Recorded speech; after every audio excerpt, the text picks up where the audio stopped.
Lisa visited her husband's country, Iran, for the first time.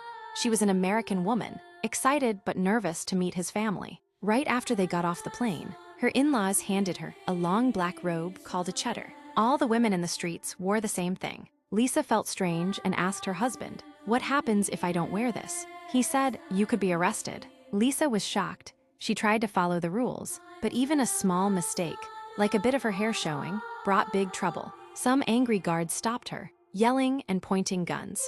Her husband's family begged them to let her go, and she quickly fixed her scarf. They finally left, but Lisa was scared and upset. "Honey," she said to her husband, "this place is so strict. I didn't know it was like this." Her husband replied, "Here, even one hair showing is like an insult to the people who died for this country." Lisa regretted coming, but this was just the start of her troubles. A month before, when her husband suggested visiting Iran, Lisa had said no. She was worried about the danger and strict rules, but he promised on the Quran, saying, "I'll protect you and our daughter. Nothing bad will happen." But as soon as they arrived, he changed. On their first day, Lisa's mother-in-law stared at her with disapproval because she didn't wear the chador while eating. Life in Iran was nothing like home. In America, Lisa could sleep in and relax with her family. Here, she had to wake up early for prayers. Showering daily was seen as wrong, and wearing the chador all the time felt like being trapped. When their trip was almost over, her husband suddenly said, "We're not going back." "What do you mean? How long are we staying?" Lisa asked, confused. "I want us to live in Iran," he replied. "No, we can't stay here." They sent their daughter out of the room and had a big fight. Lisa couldn't believe her kind husband had become so cold. "You can't force me to live here," she cried. But he didn't listen.